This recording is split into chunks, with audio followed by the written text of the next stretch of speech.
everyone? Okay, good. Ready to go. So, all chips all day long. After chips, I have a little treat for y'all to read. I think you're really going to love it. As far as the top three, my favorite books, if you're a student here, not just me, your top three favorite books that you've ever read at Terman School, we are going to be reading. The one that always comes in at either number one or number two, depending on the year. Where do you think I am on here? Let's get there. You're on chapter 9. Y'all know something, though, that the other class does not know. We got to be a couple of pages behind y'all. And you know how it is at the end of the day kind of class where at the end of the day, you never know when they're going to ring that bell. Yeah, one of my favorite songs from the 1980s. But you never know when they're going to ring your bell, right? So, they don't quite know what happened to Catherine yet. Like, we are a mere page and a half away. All right, so Shelby, thank you. You are my personal assistant. We're clean at chapter 9, aren't we? Yep. Yeah? Yesterday you didn't put a line, so I went ahead and put a line on mine. So Yeah, and this was also talking about, that's an easy one for you to remember, that she died on your birthday, right?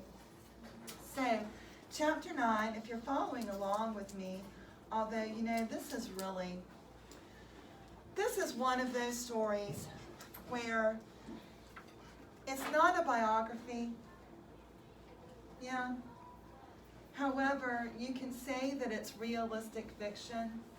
I feel sure that there has been a teacher from long ago in the 1800s, 1900s, 1700s, 1600s, or whatever.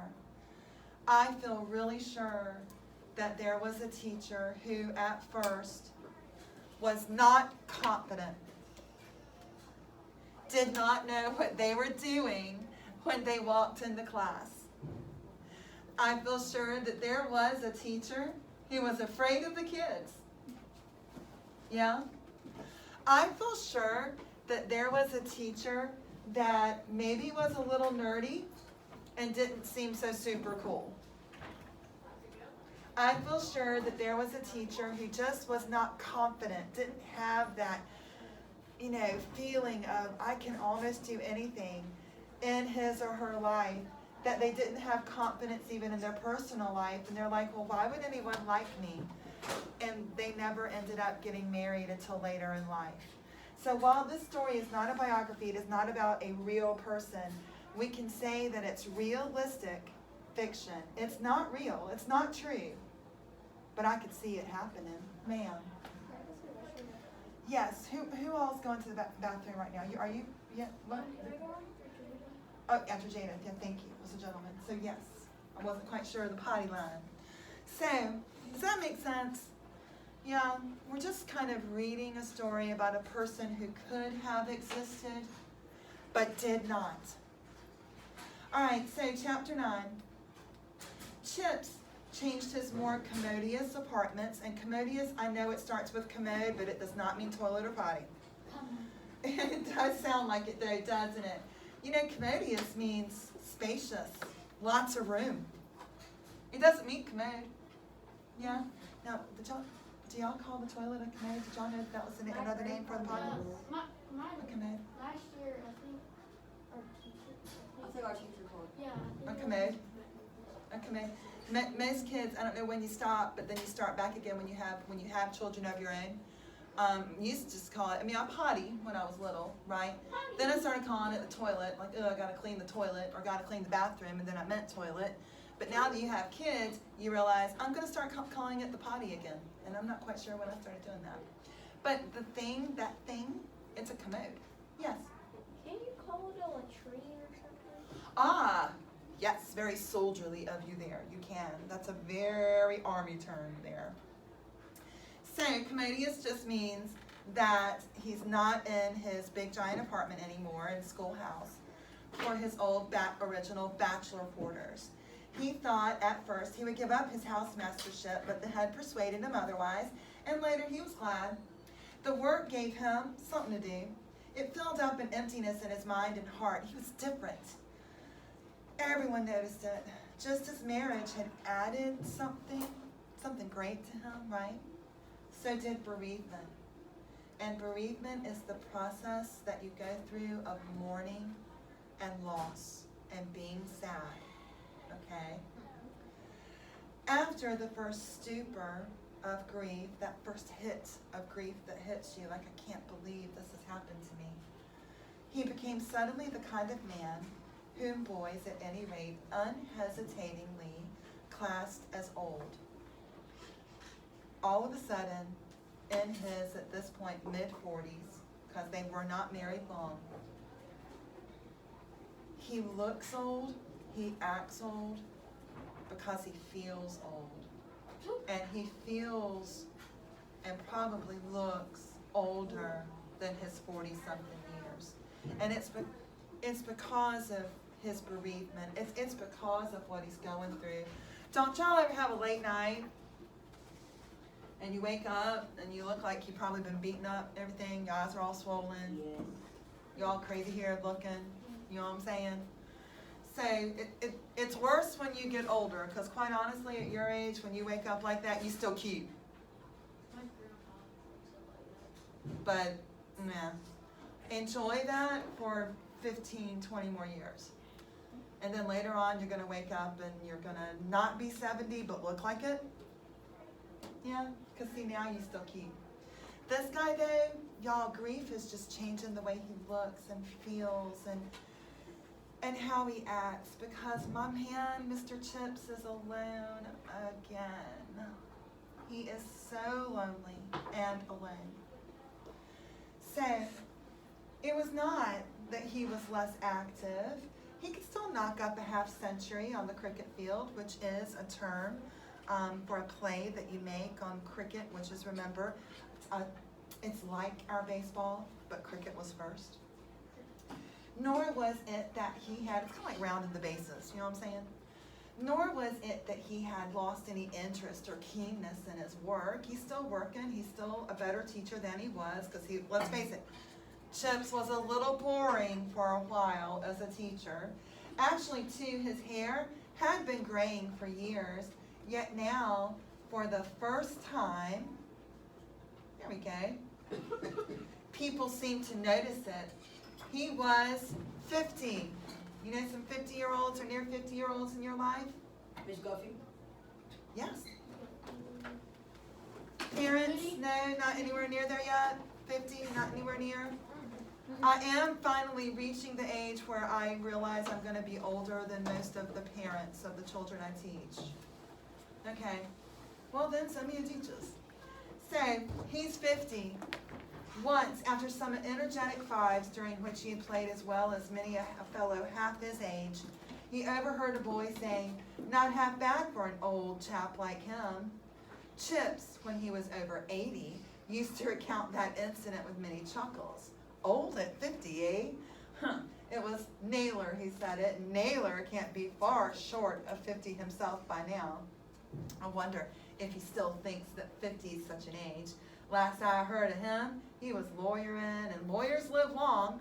Look at Hallsbury, chancellor at 82, and died at 99. There's an age for you. Too old at 50? Why, fellas like that are too young at 50. I myself was a mere infant. Now, I gotta tell you, when you get pretty close to 50, like, that's a big number. And even if sometimes you forget, and like, oh, I forget today, you remember I'm almost 50, I'm old. Because it was not so long ago that I thought some 50-year-olds, man, they're really old. That is old. Like, maybe they should think about retiring, you know? Yeah, I'm 47. Really? Yeah, and 50's still a big number. You know what I'm saying? However, here's the deal, and keep this in mind. When it comes to Chips, he's feeling older because of his attitude. And I really hope y'all have had or still have some really great coaches in your life. I love it, and it was so helpful for my boys to play team sports in high school. They had some of the best coaches ever.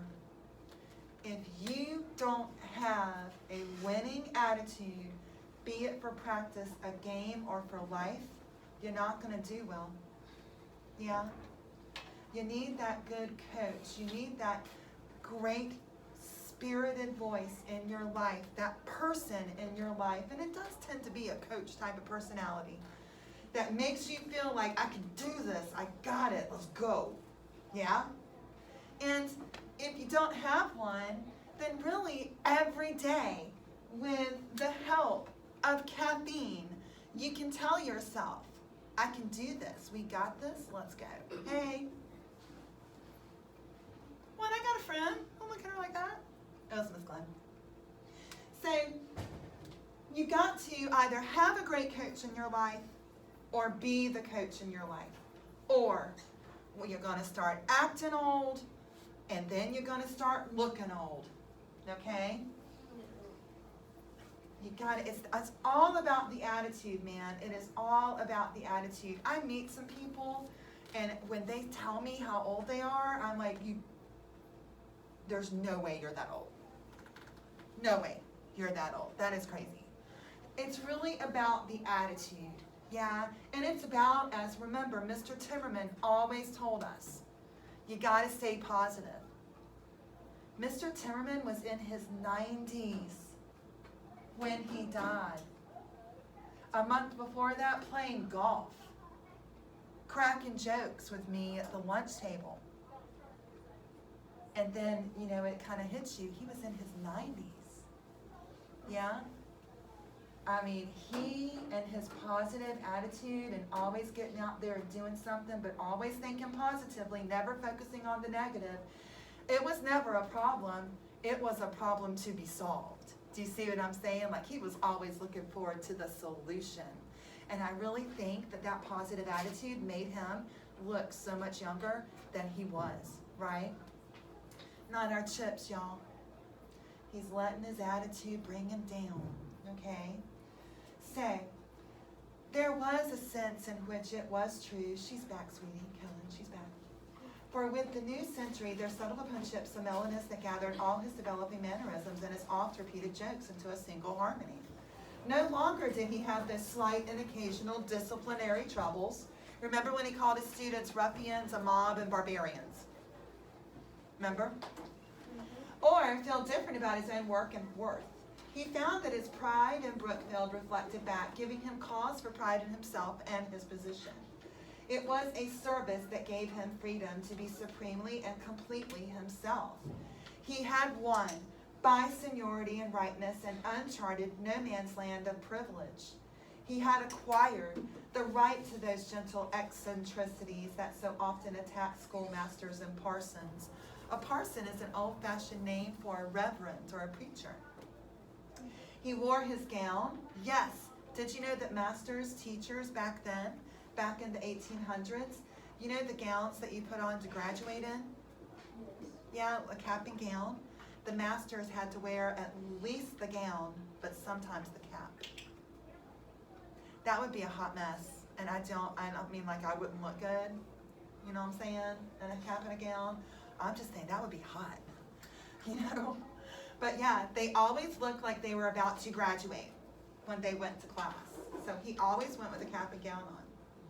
He wore his gown till it was almost too tattered to hold together, and when he stood on the wooden bench by Big Hall steps to take call over, it was with an air of mystic abandonment to ritual. He held the school list, a long sheet curling over a board. It's kind of reminding me of Santa, the naughty and nice list, right? And each boy, as he passed, spoke his own name for Chips to verify and then tick off the list. That verifying glance was an easy and favorite subject of mimicry throughout the school. Steel-rimmed spectacles, slipping down the nose, eyebrows lifted, one a little higher than the other. I've never been able to do that trick. Can y'all? Can y'all raise an eyebrow? Mm-hmm. Just one?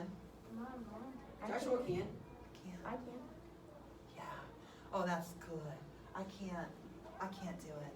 I can't only raise, I can only raise one. I mean, Oh. both, not just one. Can't do Ten's it. a rock. So, Ten's a rock. one a little higher than the other, which once again I cannot do. A gaze half rapt, half quizzical, and on windy days, with gown and white hair and school lists fluttering in uproarious confusion, the whole thing became a comic turn sandwiched between afternoon games and the return to classes. Uh-oh, got a little slow. Here we go. Some of those names and little snatches of a chorus recurred to him ever afterward, without any effort of memory. Yeah, all right, so can I go ahead and tell you something? He's still remembering his students. Can I go ahead and tell you this? All right, 10 years from now, when you come back to visit me, just me, I know, just me. Okay, first of all, or if I see you in Publix, this just happened last week, I'm gonna recognize the girls, because the girls, you're only gonna, listen, you're not gonna grow very much more, girls, right, at this age. Maybe an inch, okay? These boys are gonna shoot up, they have not hit a growth spurt yet, and, you know, eventually they'll have a mustache, right? No. But my girls, your face will still be recognizable. When you come, I'm gonna be like, hey, how are you? Now, if you're a boy, you are gonna look so different as a man. So when you see me 10 years from now, because I'm gonna be Chip's kinda old, you might see me and know me, or I hope, but introduce yourself, please. Because my standard line when a former student comes up to me, and it's a guy, and like, hey, Mrs. Sutherland, do you remember me? I always say, pardon me, sir, but I'm afraid you have me at a disadvantage. Boys never look alike. They never look the same. It's a whole new creature. It's a whole new person. Yeah? Y'all change so much. Now, Chips, only teaches boys at Brookfield. Now, remembering their names is one thing, but knowing that face, it is still not going to be this sweet, cute, precious little Isaac Flores face with this Isaac Flores haircut. Yeah? You can be full on beard, man. Right? You're going to get some taller, going to get some muscles. They're going to be a completely different person. I do not know how Chips does it. It is very difficult to remember everyone when they come back after a good long time because they look so different. But here are just a few of the names. Say, huh? Why is Ryan so cold? I had to, now when your dad came in, I did have to look at him, and questionably I said, Jack? I vaguely saw my Jack in adult Jack's face. And why did Finn? And then there he was. Why not teaching Finn, my little brother? Yeah, maybe. So here's another one, and he lists some more names. And yet another that compromised, as he used to tell his fourth form Latinist, an excellent example of hexameter, and he lists more names. So where had they all gone to? How he often pondered those threads he once held together. How far had they scattered, some to break, others to weave into unknown patterns. The strange randomness of the world beguiled him, that randomness which never would, so long as the world lasted, give meaning to those choruses again. And behind Brookfield, as one may glimpse a mountain behind another mountain when the mist clears, he saw the world of change and conflict. Listen, it's the turn of the century. We're going from the 1800s into the 1900s. And the first 50 years of the 1900s, I do hope you remember from past history books, was horrible. Let's make a list, shall we? You might need this. You might want to jot it down somewhere. You about ready? So, let's just focus on the first half of the 1900s, and that's what my man is fixing to embark upon. By the way, if he's about 50 at the turn of the century, and wasn't he about 90 or so? Yeah, when he's retelling the story? Well, 50 to 90, that's 40, right? 1900 plus 40. My man could still be in like World War II when he's telling us the story. All right, ready? Here's how awesome the first part of the 1900s were. So for 1900s, I don't know if you're used to this, you don't have to have an apostrophe. It's old school to have an apostrophe. You're not wrong to put an apostrophe there. I'm just saying you really don't have to have it anymore. So it's the 1900s. Always go up whenever you say what century it is, the 20th century, right? So the 1800s, Parker, would be the 19th century. Okay, now, turn of the century. Let's go to very first part. World War I, 1914. Deep in it, World War I. Yeah, World War. It was a big war. It was the war. It was a great war, as the British still like to call it. In the beginning, it got to be a world war when the U.S. was like, you know what? I think we'd like to join the fight too. So that's a world war that we came late to. Now, after the World War, boy, I'm going to add this one and you're going to understand. Spanish flu pandemic. What? Spanish flu pandemic. Naming it Spanish was a misnomer. It is actually going to travel around the world because of the soldiers returning home from World War I. The Spanish flu pandemic is really going to hit hard in ooh, how you doing? I can't write numbers. In 1919, okay? But then there's a second wave, right about 1921. It's a pandemic. We have no idea what that's like, right? No, not. And by the way, there were no flu shots. There was no any of the antiviral drugs. If you've ever had the flu and they give you Tamiflu, it didn't exist. It was, you have the flu, good luck. It wasn't even you have the flu, good luck, because there was no flu test. It's we think you have the flu, good luck. So many of your former people lived through a pandemic the same as you. Now for me, my people that did not live through it, to kind of give you an idea, if I'm in my 40s, so it was my great-grandfather died, and his mother, so my great-great-grandmother died. So one died in the 1919 first hit, the first wave, and then great-grandfather died in the second wave. If that gives you any idea, so you're probably a great-great-great-grandfather or grandmother, right? May have been affected by, or at least lived in the fear and the stress and understood the stress that you might be living under right now with what we have going on. So, wow, doesn't this look great? The first 20 years of the 20th century was awesome. And then, 1930s, Great Depression. And World War II. Oh, wait, we got to get there though. Because what leads really to World War II? What leads to World War II is how we ended World War I.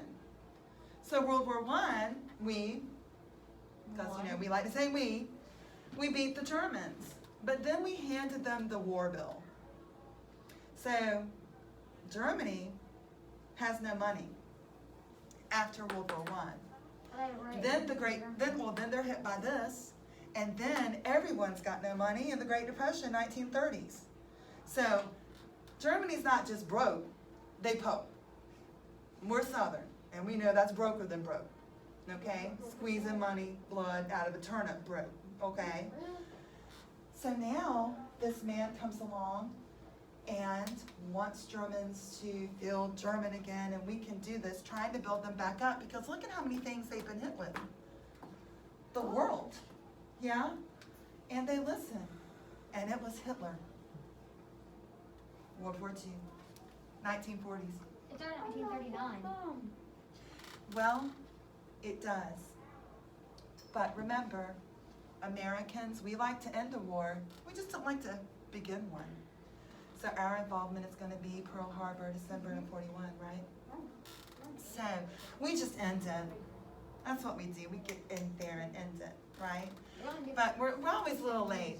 We're always a little late, okay? This is what my man is fixing to live through after the death of his wife and his child. There's not going to be happy times. And the worst yet, and I can tell you it's already happened, you know, with us here, because I've been here long enough. Losing, well, don't even want to talk about it. Whenever you lose a student who's a soldier, it's happened. Oh yeah. Here? Yeah. And it hasn't been nearly as many as Chips is about to lose. Chips is fixing to lose so many former students. And here's the deal. Remember when he opened up the story and he was super, like 90-something years old? We know he survived everything. But he's got to watch other people die. Oh, that's sad. Lonely, sad, absolutely. So just keep that in mind. And I do promise that the next book won't be so sad, people. I know, it's kind of a real sad day, isn't it? We gotta do something fun today. Well, fun would be, let's get through it so we get to the really super fun one. Although this is sweet, this is awesome, you'll always remember it. But whoa, it's heavy, really heavy. Oh gosh, I mean, there's even side wars, you know, as well. These are the biggies, because he's about to mention the Boer War, and then we're gonna go to, in Africa for that one. I mean, everyone is just kind of fighting everywhere. Unless you go like the 1960s when Vietnam happened. Then, yeah, there's more. There's The just more. Vietnam Now, we're and the focusing on Iranian his War. life right now, but yeah. I mean, I'm ready to have kind of a cool 50 years and a century, you know what I mean? I think we deserve it, people. Maybe we're on our way. She'd not been, speaking of Kathy, been able to bequeath him all her mind. Still less the brilliance of it, but she had left him with a calmness and a poise that accorded well with his own inward emotions. It was typical of him that he did not share the general jingo bitterness against the Boers. Not that he was a pro-Boer. He was far too traditional for that. And he disliked the kind of people who were pro-Boers. But still, it did cross his mind at times that the Boers were engaged in a struggle that had a curious similarity to those of certain English history book heroes. Hereward the Wake, for instance, or Caractacus. He once tried to shock his fifth form by suggesting this, but they only thought it was one of his little jokes. Didn't go over very well. We're talking here about the Boer War, which is going to be the British in Africa, trying to keep control and gain more control in Africa.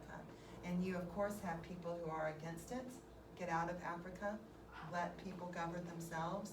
Quit trying to colonize the earth. And you have people who are for it. Yes, we need to make Great Britain large.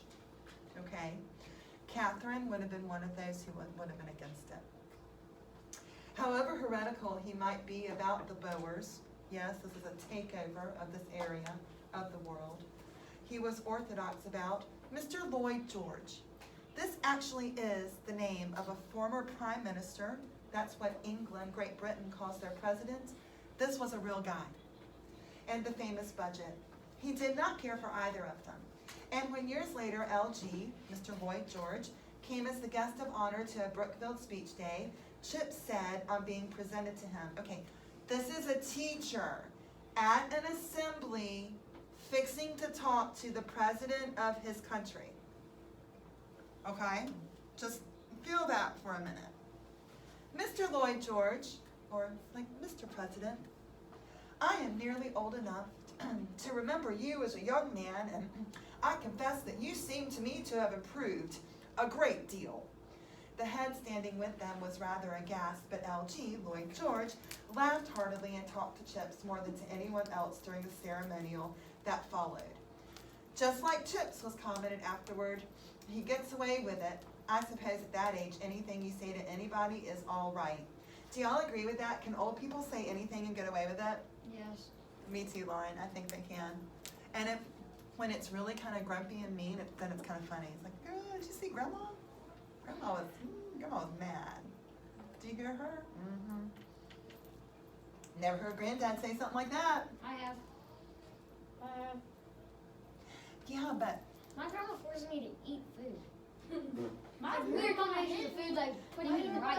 the respect that we have for people who are older than us, right? It's just, yeah, whatever you say, guys. Whatever, you know far more than I do. I mean, whatever you say goes. That is fine. Because sometimes they can say some crazy stuff, and I'm like, okay, I see how it's going to be. That's fine with me. Grandma's crazy. Mine's hilarious, though. Here's the deal. This would be like if, President Trump came here, and I was like, excuse me, Mr. Trump, sir, which you can't actually refer to the president just as Mr. or Mr. President. You are a better man today than I know. I didn't say it was me saying it. Look at you. Because you were just a horrible student. Like, that's basically what Chips is saying to Lord Lloyd George. I'm so happy you turned out well because you were not a good boy. Yeah? It'd be kind of like that. I didn't say it was me saying it to President Trump. A teacher saying it to President Trump. Let's go to 1900. We're well on our way to world badness. Meldrum, who had succeeded Weatherby as head and had held office for 3 decades, died suddenly from pneumonia. And in the interval before the appointment of a successor, the next principal of the school, Chips became the acting head of Brookfield. For a moment, Chips is the principal of Brookfield. There was just the faintest chance that the governors might make the appointment a permanent one. But Chips was not really disappointed when they brought in a youngster of 37, glittering with firsts and blues and with the kind of personality that could reduce Big Hall to silence by the mere lifting of an eyebrow. Oh, some teachers are so good at that. Some teachers can give you a look and you just shut down. Yeah? You have already heard, when I need to tell you something in the commons room, I can't give you a look. And you're like, ooh, shh, shh, shh. I got to get cheerleader voice with, hey, I got to do my cheerleader voice to be heard.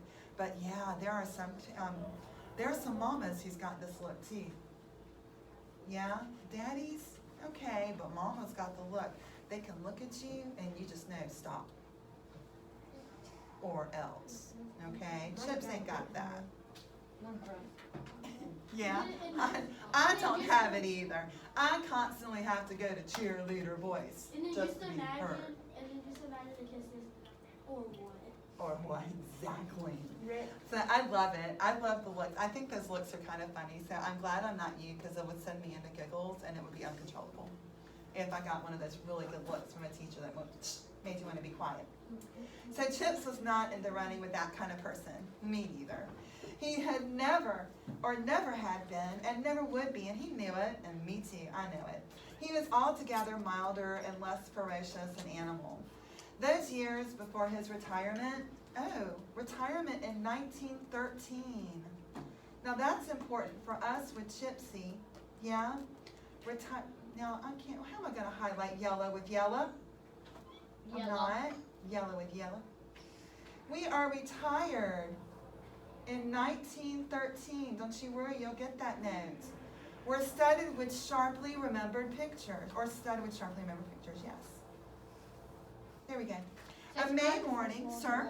Huh? He survived the First World War.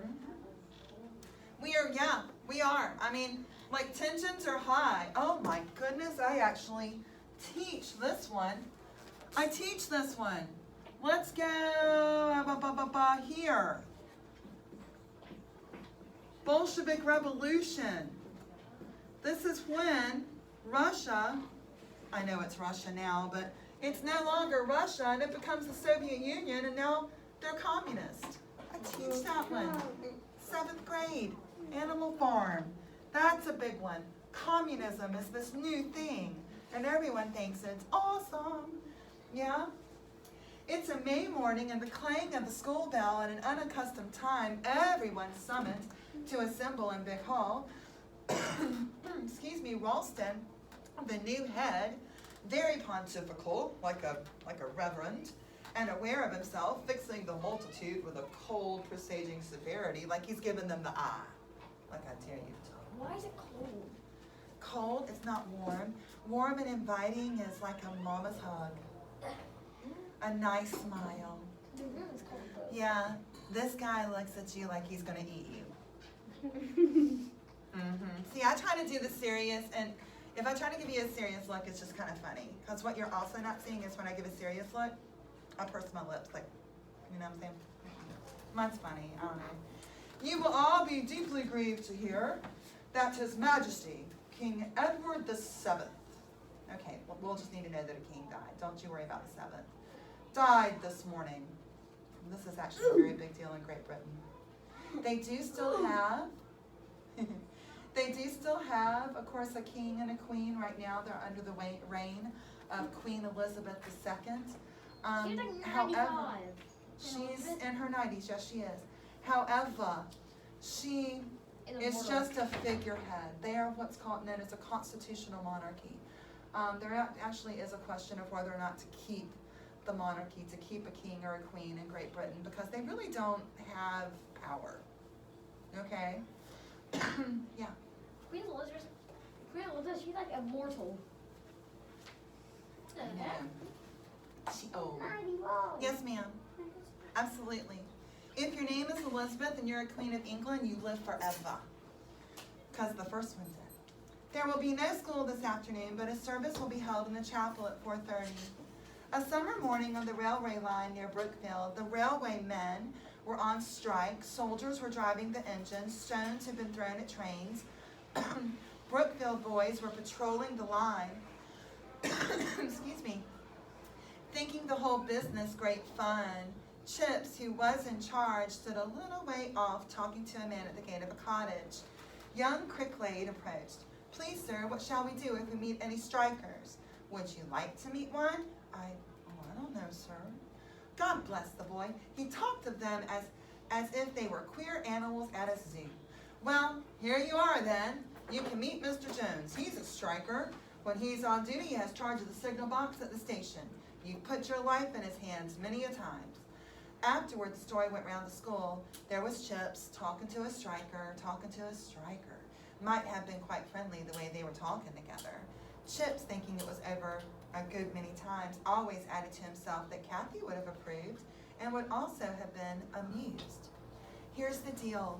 When they're talking about strikers, it's different than, say, protesters, but a striker is still protesting something.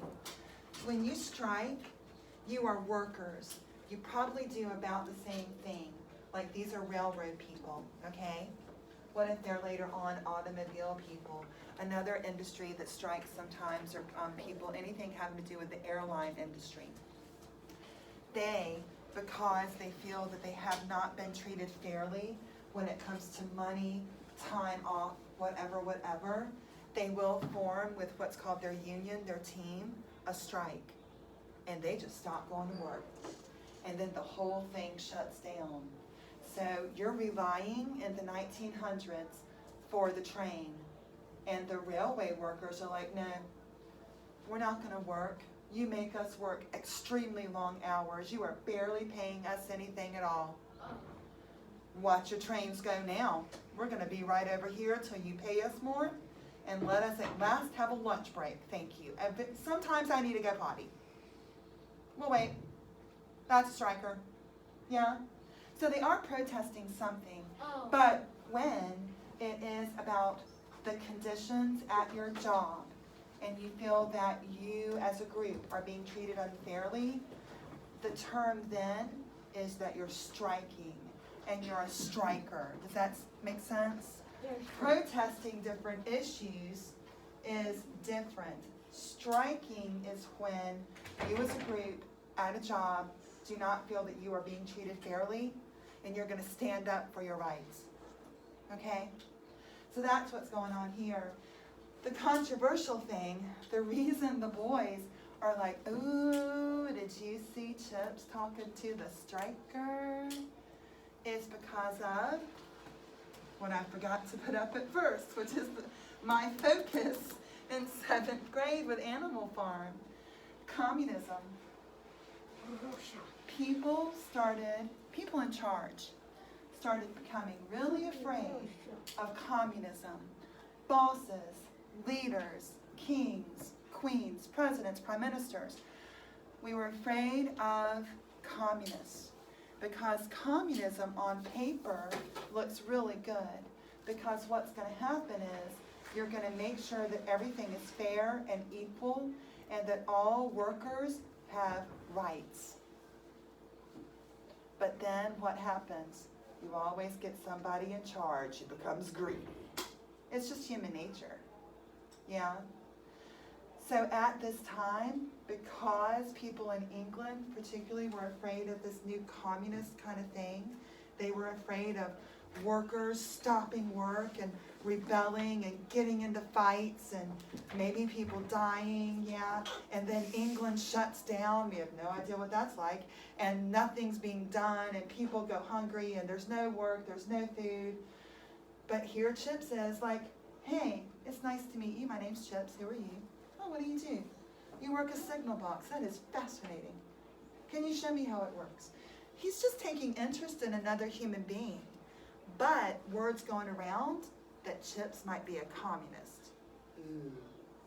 See what I'm saying? He's just being nice. Yeah? Just nice. Do we have time? Do I have time? Lunch would be nice right now. I do.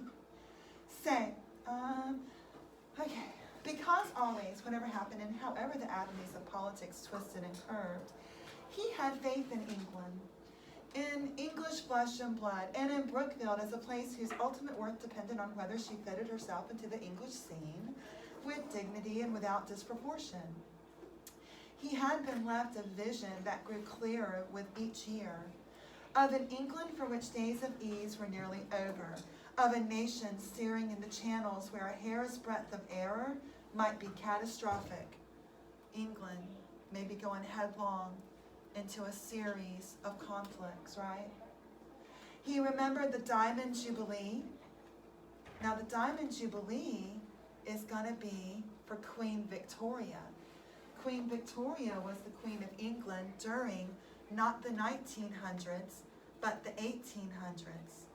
And her Diamond Jubilee was celebrating how many years she was on the throne at that time. Her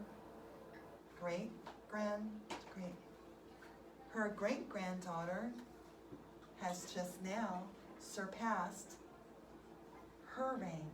Elizabeth II is now reigning longer than her great-grandmother. I had to think of a family tree in my head very quickly. Yeah? These women who rule England, rule for a long time. The guys, 10 years or less. Okay. I mean, lately. Like past 150 years or so. Lately.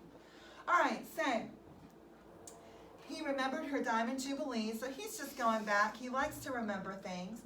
There had been a whole holiday at Brookfield, and he'd taken Kathy to London to see the procession. That old and legendary lady talking about Queen Victoria. Oh, here we go. Seen in her carriage like some crumbling wooden doll, had symbolized impressively so many things that, like herself, were nearing an end. Was it only the century, or was it an epoch, like a big giant age, or just 100 years? And then that frenzied Edwardian decade, like an electric lamp that grows brighter and whiter just before it burns itself out. Strikes and lockouts, champagne suppers and unemployed marchers, Chinese labor, tariff reform. Okay, this is like him back in the day reading all of the bad headlines for the news. Think of all the bad headlines for the news we've had in the past 6 months. Here's what's going on in Chip's day and age. There are strikes and lockouts. I've already told you what a striker is. There are champagne suppers. There are still people. The rich are still rich, yo. No, I won't have water. I'll have more champagne, thank you. But then there are unemployed people out there while other people are drinking champagne. We have Chinese labor. There's an immigrant issue. Yeah? No, you haven't heard that in the news lately. Yes, you have. There's tariff reform. Oh my goodness, have your parents ever complained about taxes? Yes. A tariff is a tax. HMS Dreadnought, now he's going into the whole naval warfare thing.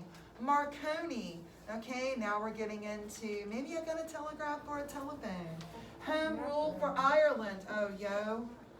Ireland, separate issue. Did want it to be home rule. They call it the Troubles to this day. It was basically an understudied civil war in Great Britain where part of Ireland fought for home rule. Dr. Crippen, suffragettes. What? Girls are going to get the right to vote? Okay, what's the world coming to? The lines of Catalgia. On April evening, windy and rainy, the fourth form construing Virgil not very intelligently, for there was exciting news in the papers. Young Grayson, in particular, was careless and preoccupied, a quiet, nervous boy. Grayson, stay behind after the rest. Then, Grayson, all right, this is like being pulled out into the hall. You know what I'm saying?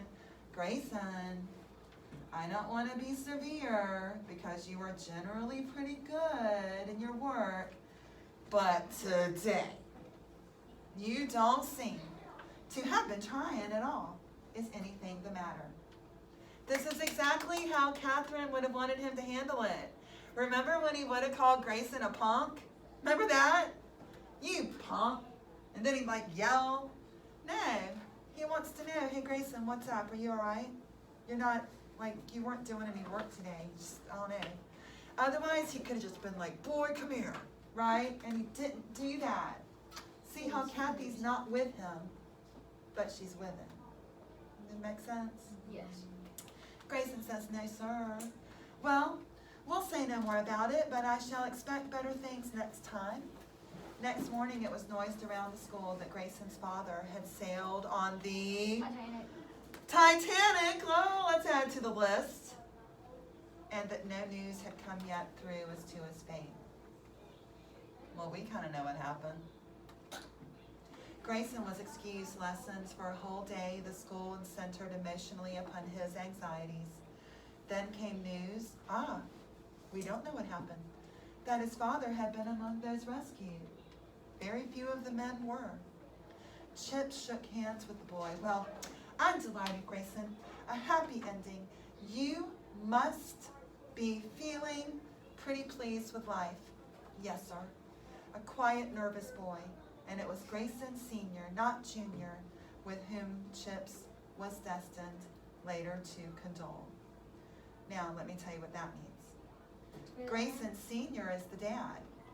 Grayson Sr. is the one that just survived the Titanic. Grayson Jr. was the boy that Chips pulled out of class and said, baby, is there something wrong? This last line, it's Grayson Sr., it's that dad from the Titanic, not the son, that Chips is going to have to go up to him and say, I am so sorry for your loss. Because it's going to be that little Grayson who does.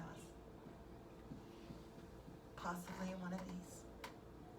Or maybe even all the way down here. Yeah? And that's what I'm saying.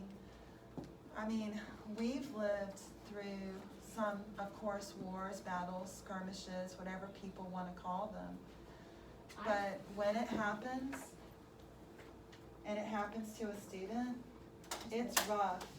And Chips is having it happen to far too many students. I mean, in our lifetime, bye guys.